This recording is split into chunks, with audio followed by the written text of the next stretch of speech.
na sua, para não aparecer na gravação, vou cair fora. Já está avisado para não me cobrar direitos de imagem depois, tá? Vai que você fica uma pessoa famosa, vou usar, ó, esse cara estava na minha aula uma vez, vender meus cursos.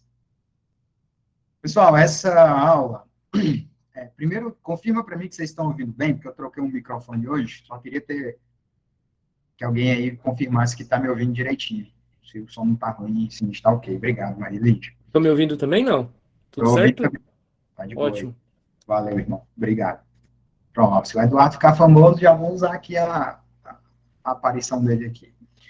Galera, tem muita gente aqui que não me conhece. Nessa aula foi pela primeira vez na minha vida, eu fiz algo de tráfego pago propriamente no Instagram. Talvez alguns de vocês até viram, não sei se receberam, mas pela primeira vez na minha vida eu fiz achei que tem valor isso aqui e comecei a fazer essa história também de tráfego pago. Todo o meu trabalho até hoje a nível de mídia social sempre foi 100% orgânico. Então, pela primeira vez, de fato, eu fiz algo que tem a ver com eu pagar aí alguns reais para o Instagram promover o meu evento.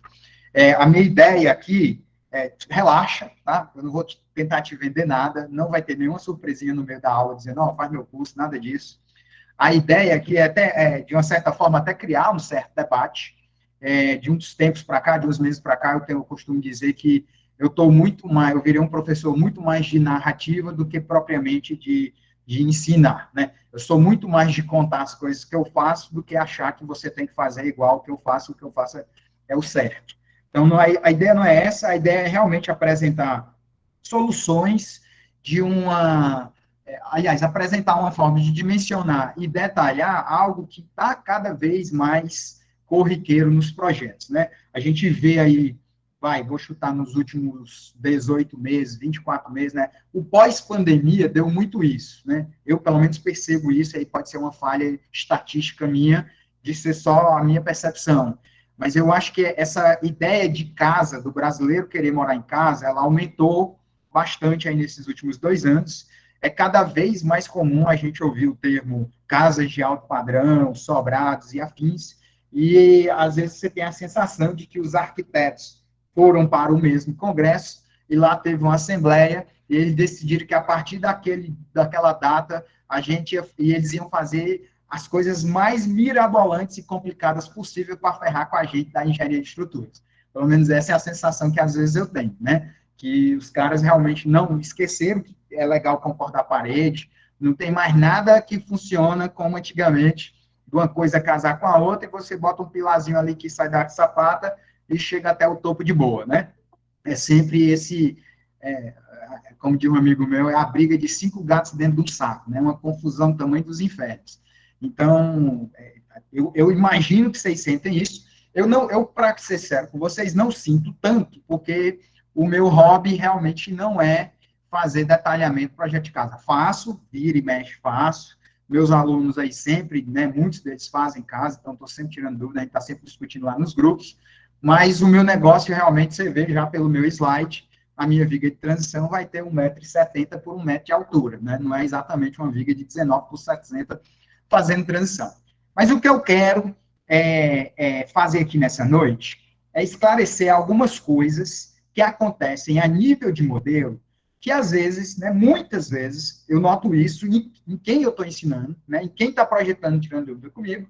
Daí, inclusive, nasceu essa ideia de fazer esse, entre aspas, seminário. O que acontece dentro de um software na hora que você diz que está fazendo uma viga de transição, por que se faz o que se faz, quais são os cuidados que você tem que ter, o que é que você tem que ter de cuidado no seu detalhamento e principalmente no seu dimensionamento. Porque a rigor, para ser bem sincero com vocês, com exceções de 2 ou 3 coisinhas que eu vou falar para vocês, o detalhamento de viga de transição não tem nada de especial. Tem absolutamente nada de especial. Ela é uma viga como qualquer outra, com exceção de 2 ou 3 coisinhas que eu vou falar no decorrer da aula. E onde é que está o grande lance da viga de transição? Cuidado está onde? Está a nível de modelo mesmo, de dimensionamento. Se você conseguir modelar bem, dimensionar bem, entender o comportamento da viga de transição, você já está ali, meio caminho, como a gente diz aqui no Ceará, meio caminho andado, né? A coisa já vai melhorar muito para o seu lado. Então, primeiro, né? começar bem bestinha, né? Para você te pegar pela mão mesmo.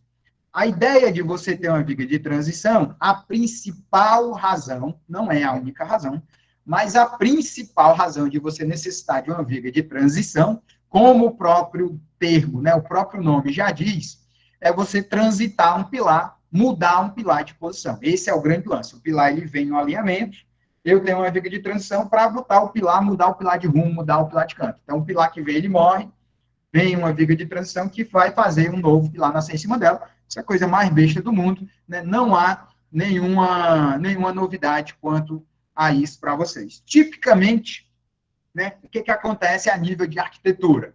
Esse aqui é um prédio que a gente fez lá em Brasília.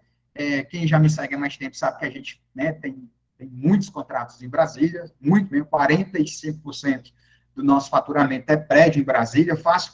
Hoje, a gente tem, dentro do nosso escritório, fácil, uns 30 prédios que vão ser feitos em Brasília, né, só para dar uma ideia de volume para vocês.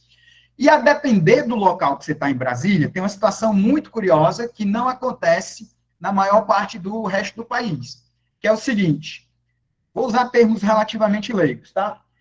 O pilotis em Brasília, ele é, entre aspas, espaço público.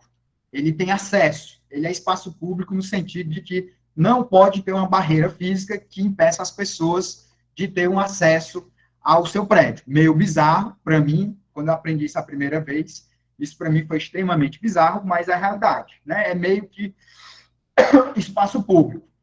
Então, naturalmente, existe uma projeção, o chamado limite da projeção, que impede a gente de ter pilar, mas não impede que a estrutura na parte de cima avance. Então, por exemplo, você vê aqui em cima, ó, o pavimento tipo, ele está avançando, ó.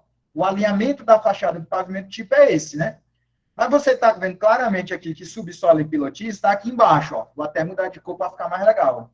Ele está aqui azulzinho, e o pavimento tipo está avançando aqui no vermelhinho. A lei de Brasília proíbe que essa fachada desça até o pilotis, até o térreo. Então, eu não posso ter um pilar aqui, ó. É proibido por lei eu ter um pilar aqui. Então, o que normalmente vai acontecer? Eu vou colocar pilares aqui, eu vou colocar pilares aqui, em toda essa minha região, e eu posso, num pavimento tipo, até colocar pilares aqui, normalmente se coloca, para evitar balanços muito grandes, e aí eu fico com abacaxi no primeiro pavimento tipo, que é esse pavimento aqui, ó. Por que eu fico com abacaxi? Porque o meu pilarzinho aqui em azul, ó, ele vai subir. Ele vai subir. Ele vai subir. Mas o pilar lá da fachada, ele está bem aqui, ó. Então, você vê claramente que praticamente todos os prédios, a depender do local que você está fazendo em Brasília, eles vão ter transição, né? Isso é o benchmark, isso é o padrão. Praticamente 100% dos prédios que a gente vai fazer em Brasília, por uma questão da lei de uso e ocupação dos solos de lá, você acaba caindo numa situação de que você vai precisar transitar, porque a arquitetura vai colocar uma linha de apoio aqui, vai precisar, a arquitetura vai demandar, e você não tem como descer esse apoio para cá. Então, naturalmente, nesse prédio aí aconteceu, você tem exatamente essa situação. Né? Vou precisar de um pilar nascendo aqui na ponta da viga de transição, mas o pilar do alinhamento da projeção, ele está aqui, ó, ele é o cian. Então, eu ficaria com balanço aqui. O que é que eu vou fazer? Eu vou meter uma viga de transição aqui, ó, nos bordos do prédio. Eu vou meter uma viga de transição aqui, e aí fica tudo muito bem, obrigado. Né? Eu consigo, então, gerar um apoio lá no meu pavimento tipo. Quando aquele pilar chegar aqui no pavimento tipo, aí eu tenho um voo de brigadeiro. No pavimento tipo mesmo, eu não tenho mais necessidade de uma viga de transição. Outra curiosidade nesse prédio, ó, você vai ver que as piscinas, aqui não vai aparecer, mas todas as piscinas, a área de lazer do prédio está aqui em cima. Ó. Toda a área de lazer do prédio está lá na cobertura. Por quê? Porque eu não posso botar a área de lazer no pilotis. Imagina aí, tua filha de 15 anos tomando banho de sol com as amigas, aí tá lá, né, a galera do meio do nada vendo lá todo. Então não dá certo, né? Piscina é um ambiente confinado, um ambiente íntimo, então tem que estar dentro da área do prédio. Então, todos, né, praticamente, os prédios, desses prédios, que a depender de onde estão lá, em Brasília, vão ter essas piscinas no topo, e vão ter suas vigas de tipo vindo os seus pilares vindo pela fachada, e esses pilares não vão poder descer até o pilotis, porque isso é claramente proibido, beleza? Então, essa é a regra, e isso é o que a gente vai fazer. Obviamente que há outros vários casos, né? Eu tenho um aluno que pediu para eu dar uma mentoria para ele numa casa que ele está fazendo, e aí ele chegou exatamente com essa estrutura aqui. Eu vou abrir aqui, vai dar um errinho, mas eu vou abrir só pelo bem aqui da gente entender o que está acontecendo aqui, né? Mas você tem uma situação, ó, que o pavimento de baixo, ele não vai casar as alvenarias com o pavimento de cima. Então, você vai ter que matar o pilar num trecho, ó, o pilarzinho 9 aqui, ele morre aqui, o pilar 16 até pode passar, mas a alvenaria vai precisar do pilar P11 lá em cima. E aí, quando você precisa do pilar P11 lá em cima, você vai precisar transitar esse cara para deixar o pilar dentro do alinhamento da parede, né? Aqui, essa transição de casa, ela vai acontecer porque você não tem alinhamentos da parede e você não pode subir com os pilares, digamos assim, do seu primeiro lance, porque senão ele vai estar ali furando um quarto ou algo do tipo, né? Aí isso aí também é um tanto lógico, não tem maiores problemas do entendimento nessa necessidade. Primeira coisa que eu quero ver com vocês, né? Esse prédio aí é o Sports Garden Batista Campos, um dos prédios mais altos que foi feito lá em Belém, um projeto que eu calculei em 2009. Pensa comigo como é que esse prédio vai ser construído, né?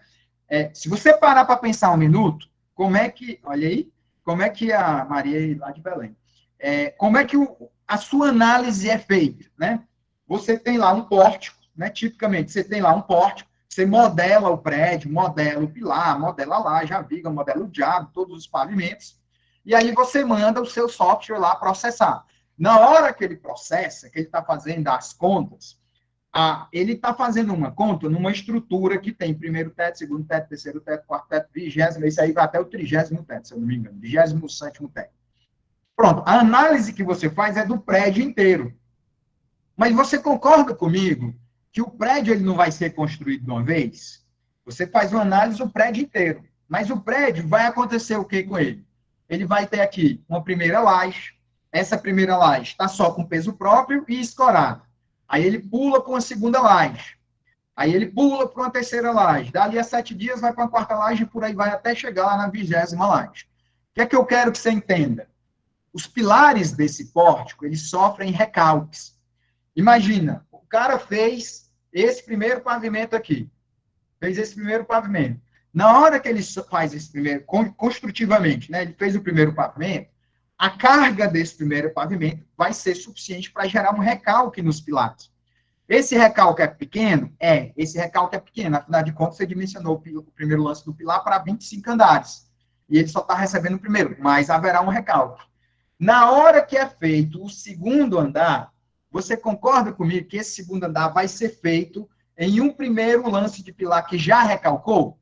Então, tem um recalque mínimo, e aí ele faz o segundo teto. O recalque é mínimo, mas existe.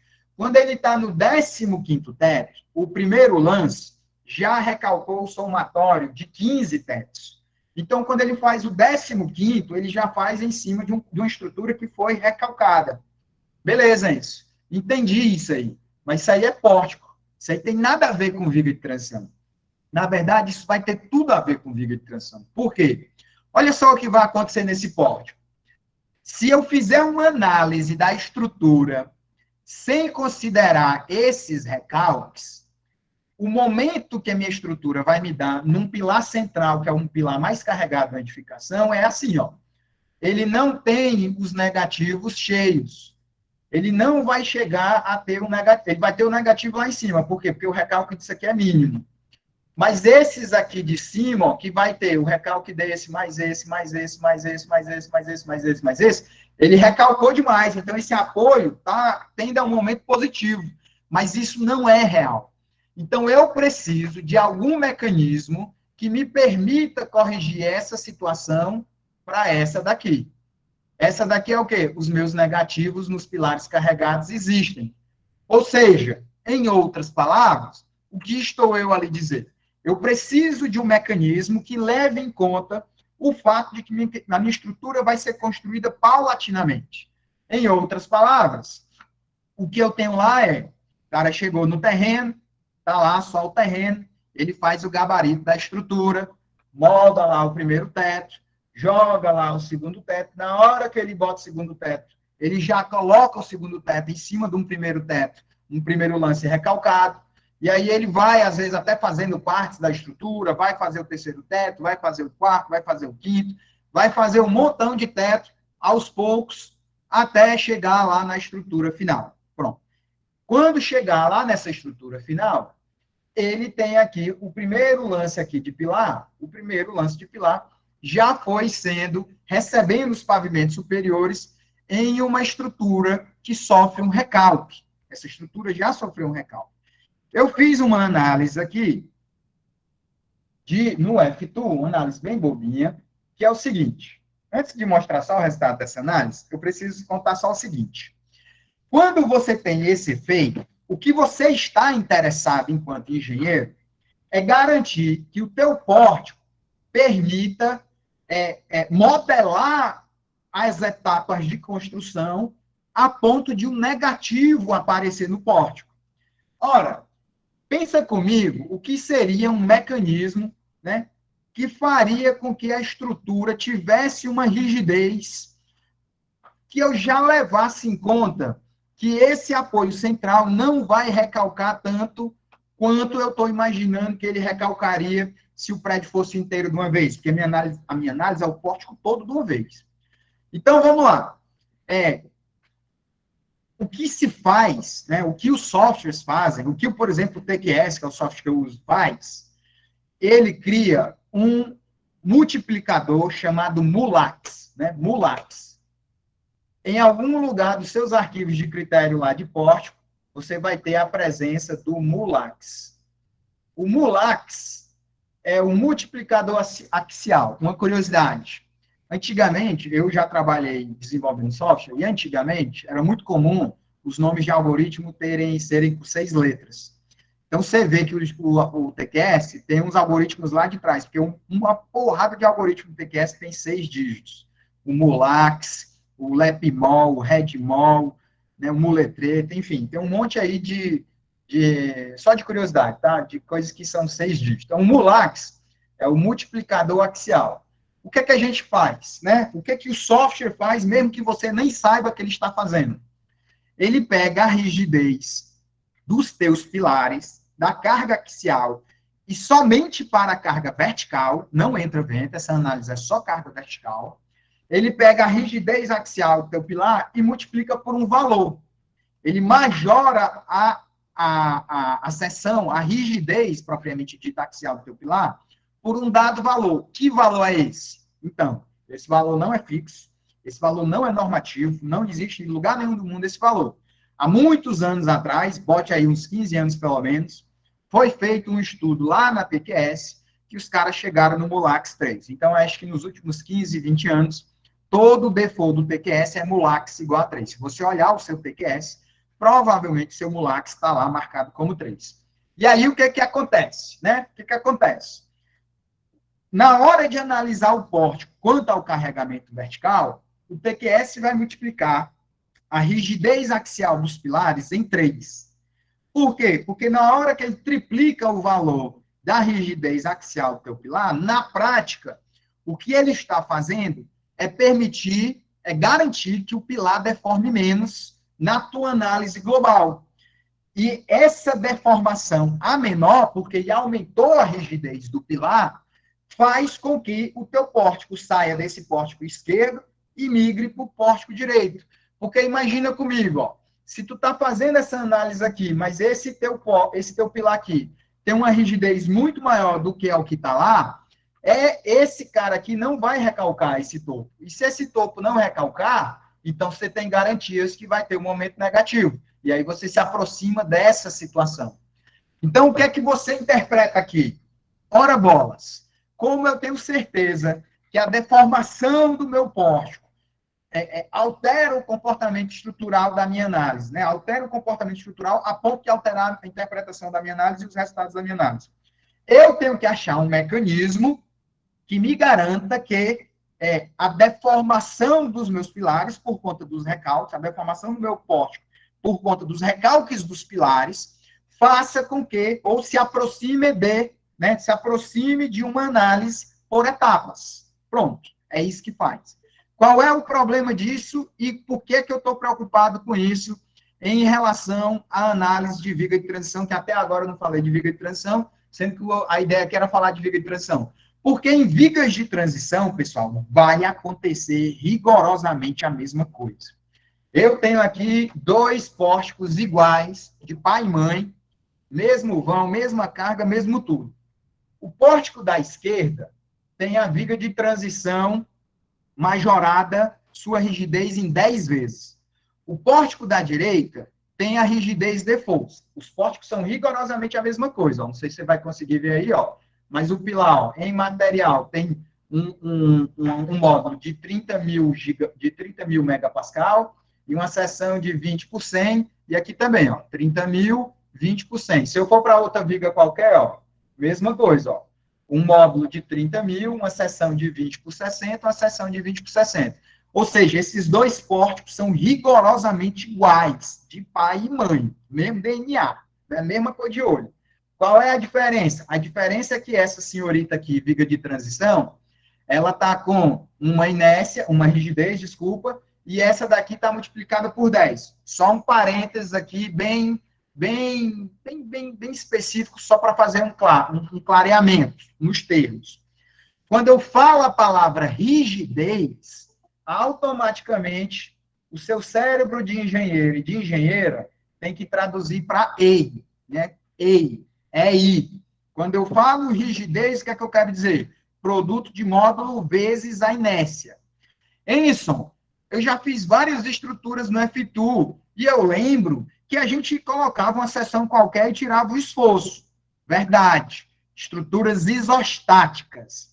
Estruturas isostáticas, a distribuição do esforço, ela é independente das seções da estrutura. Eu, por exemplo, faço ponte. As minhas pontes são todas isostáticas. Numa estrutura isostática lá na minha ponte, eu estou cagando e andando para a seção que eu vou modelar. Por quê? Porque não tem a menor importância. Eu posso dizer que a viga é 1 milímetro por 1 milímetro, ou eu posso dizer que ela tem 1 metro por 1 metro. O esforço vai ser rigorosamente o mesmo. Numa estrutura hiperestática, a coisa muda completamente de figura. A solução é meta-deslocamentos. Meta-deslocamentos tem matriz de rigidez. Matriz de rigidez são vários termos lá que tem um produto aí. Agora eu vou soltar uma frase mais importante ainda. Os esforços numa estrutura hiperestática dependem das relações de rigidezes entre os elementos estruturais. Isso é profundo. Isso é para você, assim, para ficar feliz, né? Os esforços numa estrutura hiperestática, eles dependem das relações de rigidez. Então, eu tenho o mesmo pórtico, as mesmas seções, as mesmas cargas. O que foi que eu fiz? Eu meramente multipliquei a rigidez dessa cidadã aqui da esquerda por 10.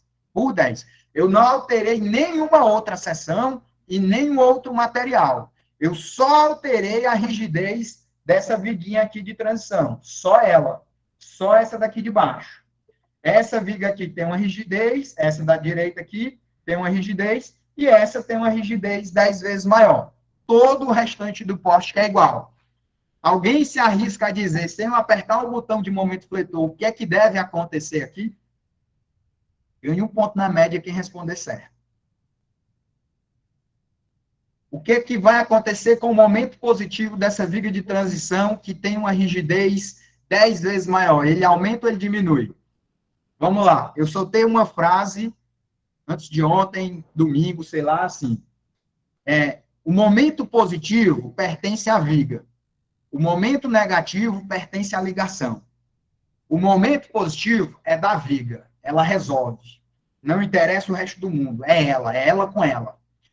O momento negativo tem a ver com a viga e a ligação. Então, não diz respeito só à viga.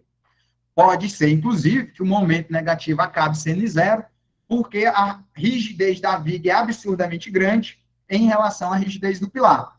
Então, eu vou apertar o botão de momento fletor aqui para matar a sua curiosidade. Primeiro, nessa viga da direita, onde eu tenho a viga de transição com a seção normal, digamos assim, a seção X. Nem importa o valor, a seção X. Agora, eu vou apertar o botão aqui da viga da direita, que tem a viga 10 vezes enrijecida. Aí vamos voltar agora a costurar o nosso pensamento com tudo que eu falei. Distribuição dos esforços na estrutura hiperestática depende da rigidez relativa dos elementos estruturais. Momento positivo pertence à viga, ela se garante. Momento negativo pertence à ligação.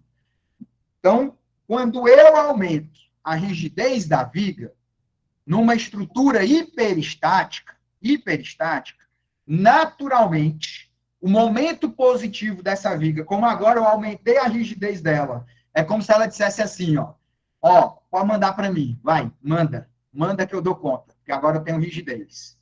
O momento positivo, que é dela, ela resolve nela, aumente, porque a rigidez dela aumenta e agora ela aguenta mais. E, naturalmente, o que é que vai acontecer com a negativa? Ora, bolas, agora ficou óbvio. Se o negativo pertence à ligação e eu enfraqueci o pilar porque eu aumentei a rigidez da viga, ou seja, a relação de rigidez aumentou favorecendo a viga, o que é que vai acontecer com o momento negativo? Ele cai. Por que ele cai? Porque o pilar não aguenta mais. O pilar e a viga estão disputando quem é que fica com o momento, que é na ligação. Se o pilar aguenta menos, ele diz, viga, eu não aguento, pega para ti. E a viga absorve esse momento, só que a viga sabe que o momento negativo não é dela. Parece que eu estou dando aula para criança de 3 anos, né, contando essas historinhas. O momento, a viga sabe que ela não aguenta o negativo porque ela não tem onde segurar, não tem onde engastar, porque a inércia do pilar não absorve. Aí ela vai jogar para onde? Ela vai jogar para o positivo. E aí agora eu vou lhe dizer um negócio, você vai me agradecer pro resto da sua vida se você não sabe. Que é o seguinte, vou até deixar a tela preta aqui para explicar o negócio do começo. Todos vocês, acredito eu, já passaram pela triste cobrança da obra de estar fazendo uma casa, o seu pilar está assim, a casa está assim, eu até expliquei isso no meu curso de reservatório desse final de semana. Está aqui o pórtico da tua casa, né, digamos. Aí o pilar está aqui na fundação. Aí o que acontece na tua análise? Esse lancezinho aqui de pilar, ele dá uma armadura. Né? Ele dá lá uma armadura. Esse lance de pilar, que tem menos carga, dá uma armadura maior do que o lance de baixo. Né? Quando você é mirim é um termo que a gente usa quando você está começando, né? Quando você é mirim, você diz assim, essa porra tá errada. Porque como é que o troço tem menos carga em cima e está dando mais armadura do que o troço de baixo? Aí você já sabe, né, que o momento fletor aqui do pilar, ele faz isso, ó. Ou seja, o momento nessa ligação, ele é repartido metade para o lance de baixo, metade para o lance de cima. Beleza. Na hora que eu reparto esse momento, a minha análise de flexocompressão faz com que a armadura desse lance dê bacana. Mas quando eu tenho aqui em cima, o pilar não continua, parceiro. E se o pilar não continua, não tem mais divisão. E se não tem divisão, o momento na tora vai entrar nessa seçãozinha de pilar. Então, o primeiro mito que cai por terra, pilar quem manda é esforço de compressão, mas nem a pau. Nunca foi e nunca será. Quem manda em pilar nunca foi compressão. Isso é um mito. Quem manda em pilar é momento fletor. O termo correto é quem manda no pilar é a flexocompressão. Né? Tem compressão? Tem. Mas a compressão do lance de baixo é maior do que a compressão do lance de cima e o momento de cima está dando muito maior. Aí começam as discussões alucinadas, né? Não, mas partifica, só pode partificar 25%. Não é. Não é. Você pode partificar 100%. Você pode estar zero de momento negativo. Ou você pode usar a cabecinha, com que eu acabei de lhe dizer, e fazer o seguinte. Ora, bolas. Se o momento positivo, se a minha estrutura é hiperestática, toda casa é hiperestática, né? Praticamente. A não ser que você force ela ser isostática. Se a minha estrutura é hiperestática, e o Enzo acabou de me dizer que se eu aumentar a inércia da minha viga sem aumentar a inércia do pilar, eu tiro o momento negativo e transformo em momento positivo, ora bolas, basta eu aumentar a seção transversal dessa viga, que naturalmente esse momento vem bem para cá, esse momento negativo diminui, e aí eu tenho um positivão aqui. É verdade? É verdade. Você pode fazer isso. Você pode, inclusive, rotular isso aqui. Mas para rotular isso aqui, parceiro, você pode forçar, olha o que eu estou lhe dizendo, né? Você pode forçar uma rótula de 100% aí sem nenhum problema. Pode. Esse negócio de plastificar 25% tem nada a ver. Pode também. Tem nada a ver com ser mandatório. Você pode rotular 100% sem nenhum problema. O que é que você jamais pode permitir? É que sua viga desça. Porque na hora que sua viga descer, e naturalmente você não vai deixar essa viga descer, porque você tem um limite de flash, você vai ter um limite de rotação, porque na hora que você tem um vão de 5 metros, e você só permite que ele deflita ali, tem uma flecha de 2 centímetros, a rotação no apoio, ela é praticamente zero, pessoal. Praticamente zero. E se não tem rotação, não tem transferência de esforço. Está apoiado, tem transferência de carga, mas não tem transferência de momento fletor, não tem transferência de esforço. Tem transferência de carga, mas não tem transferência de esforço. O esforço que vai ter, porque acaba tendo a ligação, é mínimo. Você não pode deixar sua viga descer. Para não deixar sua viga descer, você vai deixar sua viga mais rígida. Na hora que você deixa sua viga mais rígida, volta lá no F2. O que vai acontecer na hora que você deixa sua viga mais rígida? O momento positivo dela sobe, o negativo da ligação desce. Olha aqui o momento do pilar aqui, ó, 164. O momento aqui do pilar está 164. Olha o momento com a viga mais enrijecida, 81. Isso. Por que você vai enrijecer a viga? Num modelo. Quer dizer que toda vez que eu estou fazendo meus modelos aqui na minha casa, aqui no meu escritório, eu estou enrijecendo sem saber? Muito provavelmente. Eu não sei aqui quem usa o Eberic e quem teria aí conforto para me garantir de que o Eberic também multiplica a rigidez da viga de transição por algum fator. Posso enrijecer a viga só aumentando a armadura positiva? Não, não pode. Isso não existe. A nível de análise, não pode.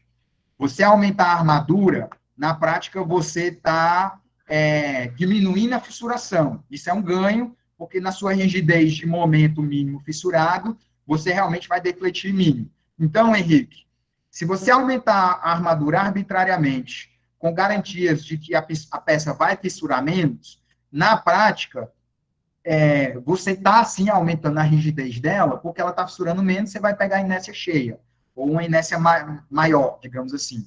Mas a nível de análise de modelo, não. Isso não vai acontecer, a não ser que você esteja ali no análise não linear, puramente falando, entendeu? Lá no TQS, ó, o que vai acontecer? Eu espero que eu tenha sido claro com você, mas se eu não fui, me avise aí. Lá no TQS, para quem usa o TQS, você tem bem aqui, ó, modelo, aí você tem, ó, vigas de transição barra tirante. O default do TQS é isso aqui, vir marcado. Ele vai criar um novo pórtico, ele tem os modelos lá do pórtico dele de carga vertical, de carga horizontal e tal, e ele vai duplicar esses pórticos, majorando as vigas de transição por 10. É o default dele, ó, por 10. Então, ele já vai fazer isso automaticamente. E eu acho que vocês sabem, se não sabem, vão saber agora, o TQS, ele automaticamente reconhece uma viga de transição. Se você tem no seu modelo uma definição de pilar na viga, ele automaticamente, ele aceita que aquela viga, ele classifica aquela viga como centro de transição, e ele faz com que aquela viga tenha dois pórticos. Vai ter um pórtico com a viga normal, com a inércia que está lá, que você definiu, com a seção que você definiu, e vai ter um pórtico com a viga de rigidez majorada. Inclusive, né, eu trouxe aqui um modelinho, esse modelinho aqui, só um minutinho. Esse é um modelozinho que eu mesmo inventei, porque para mostrar para você, ó, aqui eu tenho uma análise 12, uma combinação qualquer de estado limite útil, em que eu não tenho, que eu tenho, ó, 100% da carga permanente, 100% aqui da carga de peso próprio, mais o vento, aqui eu peguei a combinação qualquer. E aí você tem a mesma combinação aqui, ó, só que com o V. 100% de permanente, 100% de peso próprio e underline V. Por que underline V? porque esse é o pórtico com viga de transição. Então, um tem viga de transição, o outro não tem viga de transição. Ó, esse, eu desmarquei a viga de transição. Ó. Não tem nenhuma combinação de carregamento com viga de transição. Esse vai ter mais combinações. É o mesmo modelo, tá? Mas você vê, ó, eu tenho aqui a combinação 14, estado limite de serviço. 100% peso próprio, 100% permanente, 100% meio 1. Aí eu tenho a mesma combinação, só que no pórtico com a viga de transição enrijecida. 100% peso próprio, 100% permanente, 100% vento 1, mas com a viga enrijecida. Se eu clicar nele, eu vou ter um esforço. Se eu clicar lá no outro, eu vou ter outro esforço. Então, aqui, ó, esse da direita que você está vendo, é a minha viga de transição. Vou deixar só a viga de transição aqui, ó. É a minha viga de transição, e o momento positivo dela aqui, ó, foi para 10,8, ó, 10,8. Isso aqui é a viga enrijecida. Aqui é a viga não enrijecida, ó. O momento foi para 5,3. Ou seja, a análise da esquerda é uma análise do pórtico sem considerar uma análise de viga enrijecida. Análise da direita, eu marquei lá, deixei marcado o default de deixar a viga de transição. Beleza, você já me explicou, já semeou a dúvida, agora me diz o que diabos que eu faço, qual que é o certo. O momento correto é o da esquerda ou o momento correto é o da direita? Pergunta excelente. Por quê? Porque a gente nem tem certeza que, na hora que você faz a viga de transição, o recalque vai dar o que está programado, e a gente também não tem certeza que o recalque que vai lá na conta não vai dar nada e a distribuição vai ser como se a viga de transição fosse a viga normal. Em outras palavras, a gente não tem certeza de onde está o extremo. Aliás, a gente não tem certeza de onde está o momento. Onde está o esforço correto? Literalmente, a gente não tem certeza. Nem eu, nem você, e nem ninguém, nem o cara que criou o TQS sabe. Ninguém. Por quê? Porque você usa uma combinação que não é na realidade, né? Vai ter um dia que vai dar um caso de vento com um vento aceleradíssimo, mas que a sobrecarga do prédio não está lá. Vai ter um dia que a sobrecarga do prédio está lá 80% e o vento está bem calminho. Então, o que é que você entende? Que a estrutura vai ficar trabalhando da forma que ela for construída, da forma que ela for viver, vai ficar trabalhando, oscilando entre dois extremos. Um primeiro extremo é muito bem definido. Qual é? É a seção que está lá. É a seção que está lá. O momento positivo no mínimo, aquele. É a seção que está lá do jeito que foi feito com aquele material. E qual é o outro extremo? Rapaz, o outro extremo é uma viga que tem assim uma rigidez absurda que não permite recalcar quase porra nenhuma. Aí, assim, absurda é quanto? Assim, uma rigidez muito. Mas muito quanto? Rapaz, vezes 10. Então, aumenta 10 vezes. Isso quer dizer que eu posso aumentar 15 para 15? Pode. Pode. Você pode ir lá no seu TQS e fazer com que seu modelo default, no lugar de 10, o seu modelo aqui, esse coeficiente vai ser 15. Você pode. Tem uma consequência? Tem uma consequência. Qual é a consequência? É que um pórtico vai ficar super rígido. E aí, esse momento positivo aqui de 10,8, ele vai subir. Então, a tua armadura de transição positiva vai dar maior do que a minha. E os nossos negativos? Os nossos negativos vão ser rigorosamente quase iguais. Por quê? Porque no extremo em que as vigas vai ter a rigidez normal, os nossos estão iguais. Vai dar muito diferente na hora que você está multiplicando por 15 e o positivo vai lá para cima. Mas lhe digo mais, mesmo que você aumente 50% a rigidez, né, de 10 vezes para 15 vezes, o momento não cresce 50%. E quanto mais você aumenta, chega uma hora que ele aumenta bem pouquinho. Por quê? Porque chega a hora que não recalca mais. Recalcou 3, aí você aumenta, recalcou 1, aí dali a pouco você aumenta e não recalcou mais. Então, o seu modelo fica rígido. Então, vamos lá. Qual é o comportamento padrão da análise de viga de transição? Eu vou criar uma envoltória de análise, onde eu tenho um modelo que tem exatamente a rigidez da minha seção e um modelo que tem uma rigidez majorada por 10, mas da minha viga de transição. É uma situação de que ela, pela inércia dela, por ser um negócio assim muito fora do normal, né? Aliás, a primeira regra do Clube da Luta é não fale do Clube da Luta.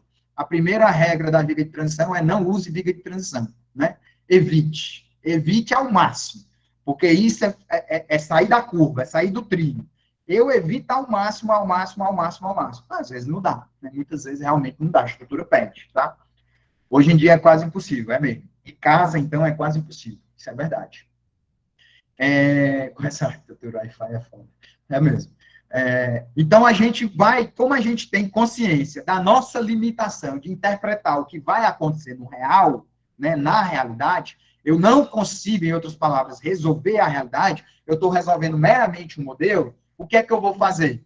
Eu vou criar dois extremos, eu vou criar uma envoltória, e aí eu tenho o pior momento positivo possível e o pior momento negativo possível. E eu armo essa porra para isso aí. E aí estamos conversados. No dia que a viga ceder, que ela tiver lá rígida, zona absorvendo carga, a armadura positiva se garante. Se porventura teve um problema lá da construção, ninguém viu, e a rigidez dela deu um material ruim, e não, né, não tá lá essas coisas, o negativo vai segurar um bocadão, né? E aí estamos conversados, você não vai ter problema.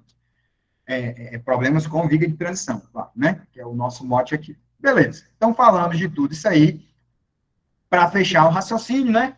Eu tenho lá uma inércia normal e tenho lá uma inércia da viga de transição majorada. Aqui um texto que não é meu, né, do próprio site da TQS. Usualmente os projetistas estruturais não adotam as cargas verticais de pilares de transição como sendo aquelas resultantes de um processo, um processamento puramente elástico, né, um processo elástico porta-espacial, em que a viga de transição é deformável, mas sim a força normal do pilar, considerando a viga de transição indeformável. Então, eu vou fazer a envoltória, né? É isso que eu vou fazer. Eu vou calcular para as duas situações, ou seja, a viga deformável, com a rigidez normal dela, e a viga indeformável com a rigidez de 10 vezes. E aí eu armo o positivo na envoltória e armo o negativo na envoltória. E aí está tudo certo, né? Está tudo certo. Ou seja, regra da vida. Evite armar uma viga de transição para um momento único. A ideia é você sempre armar para uma envoltória. Então, agora que eu expliquei essas questões, o que é que eu vou, essas questões a nível de análise, de dimensionamento, o que é que nós vamos aqui trafegar um pouco? Em algumas questões de cuidados que você tem que ter com viga de transição, a nível de detalhamento e a nível de dimensionamento, né? Muito bem, muito bem. Primeira questão importante ao modelar para um bom dimensionamento de uma viga de transição. Primeira coisa que eu lhe recomendo, faça sempre a largura da sua viga de transição, a base da viga de transição, maior ou igual ao pilar, né? Isso aí é 1+1. Não caia na loucura de fazer de querer ser o bichão, a bichona, e querer fazer uma viga de transição que a base da viga ela é, digamos assim, mais estreita do que o pilar, né? Em outras palavras, como você está vendo essa viga aqui de baixo, não tem problema. Ela é uma viga que ela é mais larga do que o pilar. O que é que você tem que evitar? Você tem que evitar era fazer uma viga em que ela ficasse assim, né? Ou seja, um trecho do pilar de fora. Isso não é bom. Não é que é errado, não é que não é possível fazer, é possível, dá para fazer, não tem problema, mas não é bom. O ideal é que haja transferência plena de carga do pilar para a viga de transição. Se você fizer isso, você vai ter, inclusive, problemas de detalhamento, porque a barra do pilar não vai chegar reta respeitando o cobrimento da viga de transição.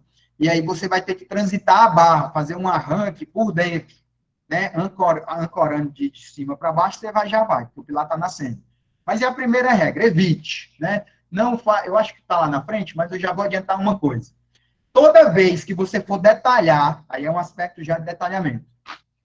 Toda vez que você for detalhar uma viga de transição, em que a base da viga é mais larga do que o pilar, como você está vendo a viga V301, faça sempre com o estribo passando. Todo software, acredito eu, né, o TQS certamente, ele vai criar, tem aqui, ó, tem aqui esse pilar morrendo, esse pilar morrendo. Na hora que ele for detalhar o estribo, ele vai detalhar o estribo daqui para cá, ó. Ele vai detalhar o estribo daqui para cá. E essa região aqui em branco, essa regiãozinha aqui, ó, em branco, ela não vai ter estribo. E aí você me diz assim, olha, Bolas, mas não é para ter estribo mesmo, não. Não tem um pilar aí? Tem que ter estribo, sim. Todas as vezes, e isso não é só viga de transição, todas as vezes na vida de vocês, se vocês tiverem uma viga que a base da viga é mais larga do que o pilar, passa sempre a viga, detalhe a viga com o estribo passando.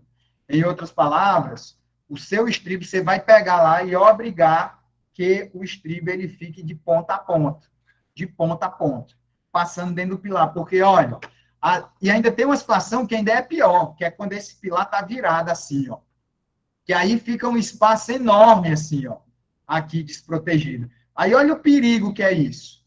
O programa ele vai interromper o estribo aqui, ó, bem aqui. Aí você fica com toda essa região aqui, ó, sem estribo. Toda essa região está sem estribo. Exatamente na situação mais crítica da viga, no apoio, onde o cisalhamento é maior. Então, fique sempre esperto que vigas que têm bases maiores do que pilar, elas são mais largas que o pilar, arme passando o estribo para não dar merda grande, tá bom? Sempre faça assim. Show. Aí, ó, falei que ia ter lá na frente, é exatamente aqui, né? Passa o estribo no pilar. Então, ó, quando o TQS detalha essa viga, vou até mostrar para você aqui. Quando o TQS detalha essa viga, ele detalha assim. Deixa eu pegar uma viga aqui. Um minutinho. Quando ele detalha a viga, ó, ele detalha interrompendo o estribo, ó, tá vendo? Ó? Porque ele vai reconhecer a face do apoio. Cabe a você ir lá e empurrar o estribinho aqui para o lado. Putz, ou esse para cá, ou esse para o lado esquerdo. Mas tem que passar o estribo? Tem, tem. Não invente, não. Passa o estribo, né? Outra coisa que eu lhe digo, todas as vezes que você estiver fazendo viga de transição, evite deixar flecha, evite ao máximo, né? Não pode ter flecha em viga de transição. Evite isso ao máximo, tá? Evite isso ao máximo. Mas fica aí a dica de detalhamento. Sempre passar o estribo. O estribo sempre vai passar. Vamos lá para outro ponto importante. Alguém falou aí? Posso falar? Claro. Sobre o deslocamento. O que seria um deslocamento pequeno para você nesse caso? Olha, o ideal, primeiro, assim, esse é um termo vago, né, que eu mesmo não gosto. Uhum. O ideal o ideal, a frase correta é assim, a flecha máxima é aquela que não obriga o pilar a trabalhar como tirante, tá? Essa é a frase. A flecha ideal é aquela que não obriga o pilar a trabalhar como tirante. Então, você vê essa viga aqui, ó, eu não sei quem foi que perguntou, é uma nossa amiguinha aí. Você tem aqui a VP110, é uma viga porreta, né? Uma viga enorme. Aí você vai lá fazer uma análise e tá dando uma flecha bem aqui, ó. Nenhum problema. Deu uma flecha assim de 1,5 centímetros. Não vejo problema. Mas aqui, onde o pilar nasce, o pilar que nasce é o amarelo, né? Aqui onde o pilar nasce, esse pilar nasceu, essa região não pode ter uma flecha de 1,5 centímetros, que dependendo do teu pé direito, essa flecha é extremamente significativa. O pilar vai puxar o teto de baixo, o que, que vai acontecer? A armadura do teto de baixo, ou se for uma viga, desculpa, a armadura do teto de cima, né? Se o teto de cima for uma viga ou se for uma laje, né, não importa, ela vai descer. E aí o momento que é para ser negativo, ele vira positivo, ele fica meio bizarro na combinação com a inércia, com a rigidez normal da viga de transição. Então, eu diria para você, primeiro, o que é baixo? Baixo é quando não faz o pilar trabalhar como viga de transição. Na situação de flecha com a viga de transição enrijecida, aí você nem olha, né? Nem tem que se preocupar. Aliás, olha, porque se tiver ruim lá, tá fodido, né? Porque com a inércia normal, pelo amor de Deus. Só a título de curiosidade, para quem usa o TQS, tá? Para quem usa o TQS, quando você tem um modelo, aqui, ó, vou mostrar isso para vocês. Quando vocês têm, inclusive vou mostrar lá, ó. Isso aqui é importantíssimo, tá? Para você olhar a flecha direitinho. Aqui é o pórtico sem a viga de transição, com a viga de transição desligada. Aqui, vou deixar aqui de 2 a 3 e vou fazer uma cerquinha aqui só para ficar claro. Vou pegar só a viga de transição. Aí, ó, vou botar a combinação normal. Não tem combinação V, ó. Aí, não tem combinação V. Agora eu vou pegar a mesma estrutura, só que eu vou pegar com os dois modelos juntos, né? Você não tem como ter um modelo só com viga de transição enrijecida, tá, gente? Quando você bota, tá ligado no DEPO a transição enrijecida, naturalmente, né, o software já vai gerar os dois modelos. Então, vou lá ligar, estado limite último, mesma coisa. Vou botar aqui, ó, de 2 para 3. Vou fazer a minha cerquinha aqui no mesmo canto. Aí vou botar esse cidadão para cá e vou puxar esse cidadão para cá. Aí olha só o que acontece, ó. Quando eu estou na combinação, no modelo em que eu tenho a viga de transição enrijecida, a combinação que não tem underline V é a que tem a viga de transição enrijecida. Olha que maluquice. No modelo em que eu não tenho viga de transição enrijecida, aí eu não tenho viga de transição enrijecida. Ó, você vê que o momento é menor, 5.3 contra 10.8. Na hora que eu ligo a combinação V de vaca, aqui, aí ela vai para o 5.3 igual. Então, cidadão, onde é que tu vai olhar a flecha? É na combinação V ou sem ser na combinação V? Na combinação V, tá? Porque na combinação V as flechas vão ser maiores. Na realidade, a nível de pavimento, o ideal é você ver a flecha nos dois. A nível de viga de transição, se você garantir a flecha na combinação V, que é a combinação com a situação sem estar majorada, aí você está garantido. E que flecha eu deixo, Enzo? Ó, no pilar, deixa 0. Né? Era bom deixar 0. Mas eu botei uma seção aqui e tá dando flecha. Então, aumenta a porra dessa seção. Mas a viga vai ficar muito grande. Deixa chorarem. Não querem transitar? O problema não é seu, Diego. Não sai do seu bolso. Diego sai do bolso de quem quer transitar. Aí vem seu trabalho de comunicador, né? De evangelizador. Quer as paredes tudo descontínua? Quero, acho lindo. Nenhuma casando. Beleza, vou sapecar a viga de transição. Aí, ó, vou ter que meter viga aqui. É viga de 25 por 70 numa casa e é viga de 1 metro por 1,20 metro de um prédio. Esse que eu estou mostrando para vocês, essa viga, ela tem 1 metro, acho que é 1 metro por 1,20 m. Olha o tamanho da criança. 1 metro por 1,20 m. Mas eu estou transitando 8 pilares, né? 8 lances de pilar. Bota aí 32 toneladas por lance, que você vê o tamanho da carga que chega aí em cima. Olha ali, já transitou uma com 20 por 75. Dimensões normais de transição de uma seção, tá? Normal. É isso aí. É 20 por 70, 25 por 70, por 65, é mais ou menos essa carga. Isso tem muito a ver, gente, 30 por 90 pode ser, aí vai depender um pouco dos vãos também, né? Se o seu vão for grande e estiver descarregando bem no pilar, aí realmente a viga de transição fica penalizada. Só uma curiosidade, nunca esqueça de olhar cisalhamento em viga de transição, tá? Muitas vezes o cisalhamento, a depender da posição do pilar, ele é muito mais mandante, ele é muito mais condicionante do que propriamente a viga, a flexão. Lembrando que toda vez que você tiver liberdade de mexer na geometria da estrutura, o ideal é sempre você mexer na altura e não mexer na base, né? Porque mexendo na altura, você obviamente sabe que a inércia cresce cubicamente com a altura e aí você ganha muito mais. Diga aí, Luiz Carlos. Enzo, eu já vi falarem, né, que quando eu tenho uma arquitetura que impede que eu aumente a altura da viga, aí seria uma opção de aumentar a rigidez lá no teto, para a viga de cima meio que puxar a viga de baixo. Aí, no caso, o pilar trabalharia como um tirante, né? Você vê algum problema nisso? Não, a questão que eu acho que a solução, eu não sei se foi exatamente o que você ouviu, mas a solução que eu acho mais interessante é você enrijecer puxando carga que não é o pilar de transição. Então, não é enrijecer, se você enrijecer nas proximidades do pilar de transição, ou a viga do pilar de transição, do lado de cima, você vai puxar mais carga para ele. Tudo bem, você tem razão, ela passa a trabalhar como tirante. Mas trabalhar como tirante é exatamente o que você não quer. Porque você está fazendo estrutura de concreto armado, né, que sabidamente não tem porra nenhuma de resistência à tração.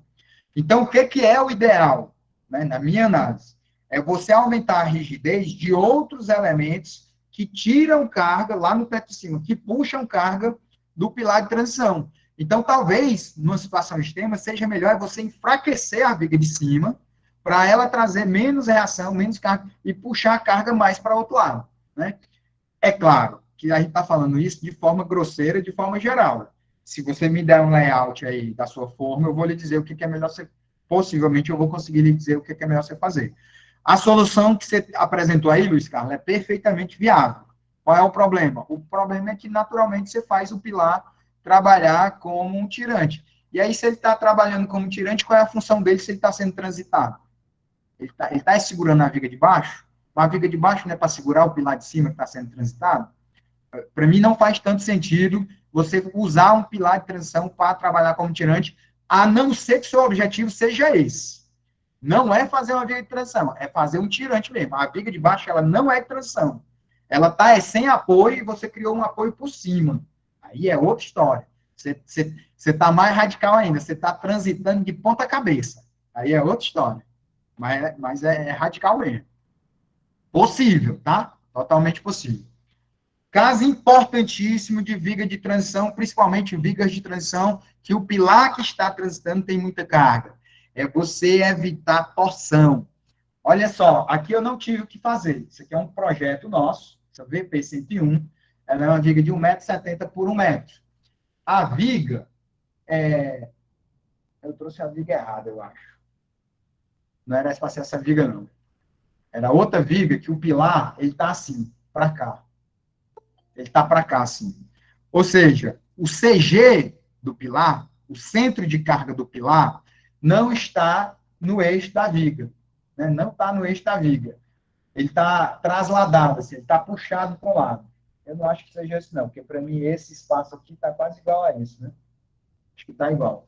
Mas o que é que você tem que evitar aqui que eu estou dizendo? É você evitar a posição de pilar em que ele não esteja exatamente no eixo da viga. Por quê? Se você faz uma viga de transição em que você tira o centro de carga do pilar do eixo da viga, você está criando um braço de alavanca. Naturalmente, você criou uma excentricidade, e você sabe que toda força multiplicada por uma excentricidade, ela gera um momento. Esse momento aí, no caso, não é fletor. Não é. Porque você está criando um braço de alavanca perpendicular ao eixo da viga. Momento só é fletor se o braço de alavanca for paralelo ao eixo da viga. Se ele for perpendicular ao eixo principal da viga, você tem um momento torsor. E aí você vai ter que lembrar de ligar o seu torsorzinho. Eu posso fazer isso? Posso. Eu odeio fazer isso. Eu evito ao máximo. Por quê? Porque você está falando de um pilar, né, que às vezes tem 250 toneladas sendo transitadas. Aí você deixa com essa excentricidade de 5 centímetros, né, 4 centímetros, vai, 3 centímetros, 3. Porra nenhuma, né? O dedo midinho quando é lá, 3 centímetros. Mas como você tem 285 toneladas, você tem 285 mil quilos vezes 3 centímetros. Aí você vê que dá um momentinho, né? Aí você vai ter que adicionar torção ali, talvez, no estribo, onde, às vezes, o estribo já está capenga, né? Porque já tem um pilar transitando lá. Então, evite, né? Evite. A gente já nem gosta de torção mesmo. Na faculdade, a gente mal é ensinado sobre torção. Eu acho que fizeram até um complô nas universidades para não ensinar torção, que é para ninguém usar, né? Para ninguém usar nas coisas de engenharia civil. Deixa os momentos torsionais lá para a galera da mecânica, que não pode ver um eixo que, né, já quer ter um orgasmo. Viu um eixo, quer ter um orgasmo. Porque adora momentos torsores. A gente é momento fletor, né? Momento fletor. Então, evite isso aí. Beleza. Aí eu já falei para você, evitar flecha, pilar, trabalhar lá como tirante. Então, é aqui, né? Você pega o seu pavimento, a viga de transição tem que estar branquinha. Qual é a flecha máxima da viga de transição? Cara, a flecha máxima da viga de transição é aquela que não deixa o pilar trabalhar como tirante. E, normalmente, isso é uma flecha zero, né? Você vê que a flecha aqui da viga de transição, onde o pilar está nascendo, né, os dois pontos aqui, ela é literalmente zero, né? Deu 0,2. Esse daqui deu 0,27 esse daqui. 0,2, 0,27 é o famoso porra nenhuma, né? Não deu nada. Essa aqui é a realidade. Não deu realmente nada. Então, esses são alguns cuidados aí que você tem que ter em viga de transição. Mais algumas questões agora voltadas para a proteção, né? estou te mostrando aqui uma viga, ó, aqui é o exemplo da torção, né, ó. Isso aqui é para ser evitado, ó. Pilar nascendo fora do eixo da viga, isso aqui é uma bosta, mesmo. Isso aqui é ruim demais. É desnecessário. Você faz a estrutura criar esforço desnecessariamente. Isso é ruim. De novo, não é que não dá para fazer. Dá, tá feito, né? Foi concretado, tem bem 2 anos que o prédio está lá, tá feito.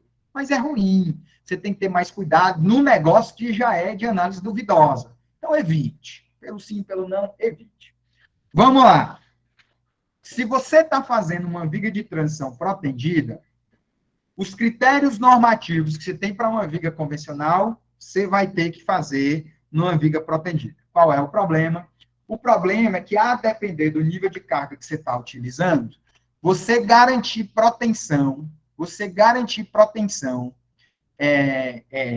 o estado de tensões numa viga de transição protendida, ele é mais difícil de ser alcançado, principalmente se você estiver trabalhando com transições pauleiras, que nem essa que eu estou lhe mostrando.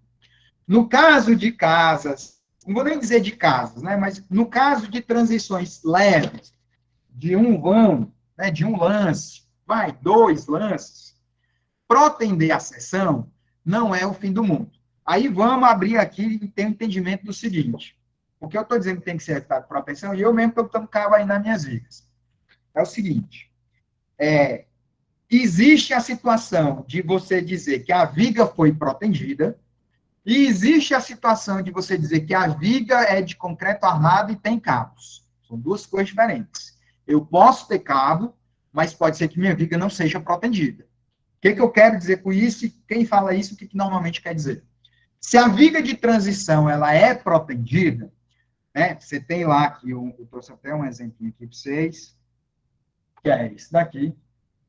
Você tem aqui uma laje lisa de um pavimento, ó, pavimento bem grandão, pavimento tipo do prédio, a laje lisa toda protegida, e aí você tem na horizontal os cabos concentrados. Então, aqui, né, o cabo ele sai daqui, está ancorado aqui, e aí o cabo vai lá, sobe, mergulha, e se espalha, e vai. Chega aqui na viga de transição, o que vai acontecer? O cabo da laje ele tem que continuar, pô. Porque o cabo da laje ele vai ser concretado no sentido e onde estão os pilares. A tendência natural é essa, né? Ó. Você vai botar o cabo concentrado onde tem um pilar. Ó. Você repara aí claramente que eu tenho, ó, uma linha de pilares aqui, uma linha de pilares aqui e uma linha de pilares aqui. Aí lhe dou um conselho de vida para você me agradecer o resto da sua vida.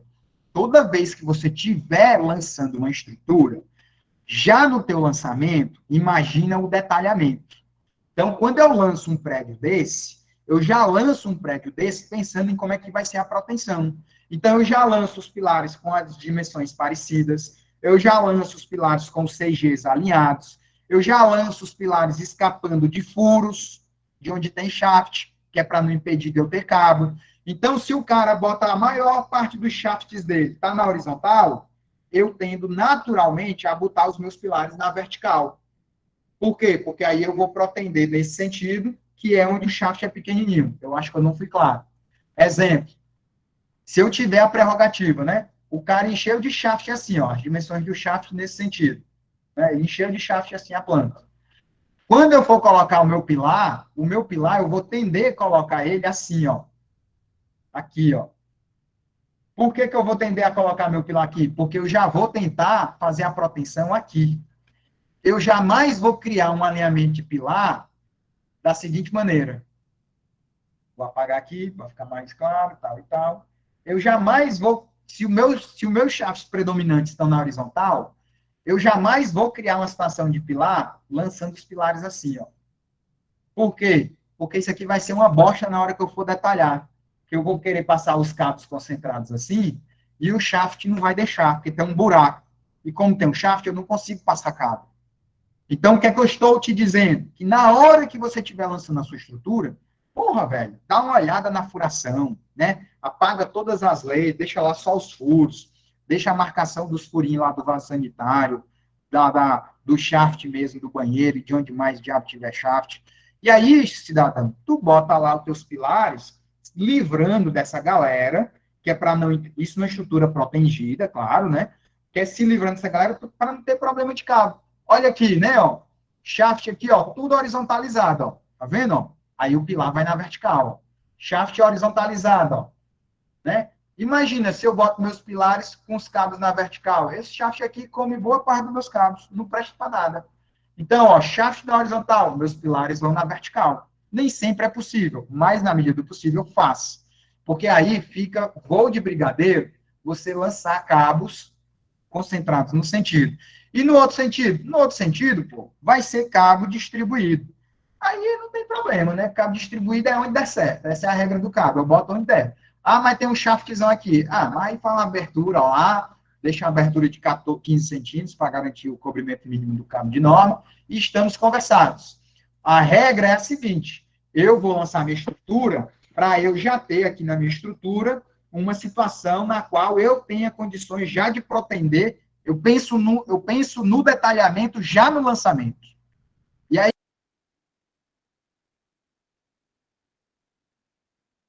quando você chegar lá no lançamento, tá tudo certo. Né? Porque você já pensou o detalhamento no seu lançamento. Mas olha só o que acontece aqui, né? Eu tenho uma laje lisa, cabos concentrados. Aqui eu vou ter viga de transição, obrigatoriamente, onde eu tenho um pilar. Não tem como eu escapar disso.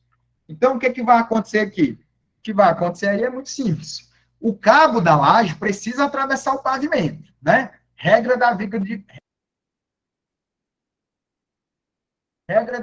de proteção. Jamais interrompa o cabo no meio do pavimento. Você vai, na medida do possível, o cabo vai de uma ponta a outra. Muito cuidado com essa brincadeira de interromper cabo, né? Mesmo que seja uma questão do layout. Não é que não pode, é que você tem que ter um cuidado redobrado. Vou explicar por quê. Aqui não tem problema, ó. Interrompi o cabo aqui, ó, ele não está atravessando o pavimento inteiro. Mas por que não tem problema? Porque tem um pilarzão fudidão aqui, tem uma viga, tem mais 2 pilares aqui, não tem problema. O ruim da ancoragem intermediária é que é o seguinte, na hora que você para um cabo, digamos assim, num determinado ponto, por uma necessidade, a ancoragem está aqui, né? A ancoragem passiva ficou aqui. Você tem uma força aqui, meu amiguinho, ó. Você tem uma força para cá, comprimindo o concreto. E diz para mim aí, cidadão, o que é que você tem nessa região aqui, ó? Você não tem nada. Você só tem um concreto com a armadura dele. Então, naturalmente, há uma tendência dessa força aqui querer abrir o concreto bem aqui. E abre isso. Abre. Já viu isso, gente? Já. Uma vez a gente pagou, nós tivemos que pagar R$80 mil de recuperação de uma proteção que saiu errada, rasgou a laje, rasgou mesmo, você passar a mão, rasgou a laje, e aí não tem brincadeira, você errou. Então, muito cuidado com essa brincadeira de botar a proteção morrendo no pavimento, isso é perigoso. Mas dá para fazer? Dá, já fiz. E tem que fazer o quê? Tem que armar direito. Você botou lá 10 cabos no trecho, né? Os 10 cabos estão morrendo assim num determinado ponto, então, beleza. Aí você vai botar umas armaduras aqui, ó, pesadonas. Você pega lá a carga do cabo 12 mil quilos, divide lá por 3 mil, né, que é o 43, 48 reduzido mais ainda, divide lá por 3 mil, você tem uma AS. Arma lá, esse AS é a força de tração, tá? Porque vai tracionar, o concreto não vai aguentar se ele não estiver armado, tá bom? Mas voltando para cá, viga de transição com cabo dentro, ou viga de transição protendida. Ora, o cabo da laje vai passar. O cabo da laje vai passar, meu amigo. Não tem conversa. Se o cabo da laje vai passar, você tem 2 formas de fazer a situação. Uma é ele mergulhar, né? Mergulhar dentro lá da viga de transição. E outra é ele ser contido dentro da laje. O que é que eu faço e o que é que eu recomendo você fazer? Primeiro, faça uma tentativa. Se sua viga de transição for possível ser resolvida armada, resolva armada. Resolva armada. Não dependa de cabo, resolva armada. Você pode... Ah, tem proteção na obra, eu quero tirar partido disso. Posso? Pode. Se já tem proteção na obra, bota lá uns cabos, mas esses cabos não é para resolver estado de tensão. Não é para... A sua viga vai ser de concreto armado, você vai armar com concreto armado. Você vai botar alguns cabos só para controle de fissuração. Isso, mas eu posso fazer a viga de transição protendida mesmo? Pode, nenhum problema. Nesse caso, de uma viga dessa que eu estou lhe mostrando na tela, você está vendo aí, ó, 3, 1, 2, 3, 4, 5, né? 6, 5, 5 mais 3, 15 cabos. Eu tenho 15 cabos, mais 13, eu tenho 28 cabos para resolver a proteção desta bagaça. É cabo demais, minha gente. É cabo demais. Eu acho que está até errado essa conta. É para ser só 15 cabos mesmo. Está aqui à vista. 1, 2, 3, 4, 5, 6, 7, 8, 9, 10, 11, 12, 13, 14. É 28 cabos mesmo. 28 cabos para resolver a viga. É cabo demais. É cabo demais. Tá errado? Tá não. Pode fazer. Qual é o problema? O problema de viga de transição propendida quando essa carga é alta é que você vai demandar muito cabo para poder resolver o estado de tensão da combinação quase permanente. É só isso. Então, o que é que eu recomendo você fazer? Faça armada. Faça armada. Aí você está com medo de ter fissuração, aí você bota uns cabinhos, se já tiver cabo lá. Mas resolva ela armada, deixa ela sem flash, aumenta a seção e deixa ela armada, que é muito melhor para o seu lado. Se você tiver que protender a viga de transição, vai ser cabo a dar com pau, e você vai ver que a armadura passiva acaba dando alto também, porque mesmo quando você bota a armadura mínima de vigas de transição que tem seção grande, acaba dando uma armadura passiva grande. Porque a norma brasileira te obriga a botar a armadura mínima. A norma americana, numa peça protendida, se não precisa de armadura, você não bota passiva. Mas a norma brasileira precisa. E se precisa, não tem conversa, precisa. Então, acaba que você consome bastante. Então, assim, o que é que eu diria para vocês? Primeiro, tenta resolver ela só concreto armado. Se você está fazendo uma viga de transição numa laje lisa aqui, que nem a minha, que obrigatoriamente tem que ter cabo, o que é que eu faço? Eu deixo a viga de transição, eu tendo a deixar a viga de transição armada, eu mergulho o cabo, e o que eu coloquei de cabo da laje dentro da minha viga, eu desconto no AS passivo. Pronto. O cabo o aço da proteção, numa relação de área por tensão admissível, ele tem mais ou menos 2,7 vezes o AS da passiva, tá? Porque a tensão dele é muito maior. Então, se eu tenho lá 5 cabos de 1 centímetro, eu tenho 5 vezes 2,7, eu reduzo isso da passiva. Não tem nenhum problema.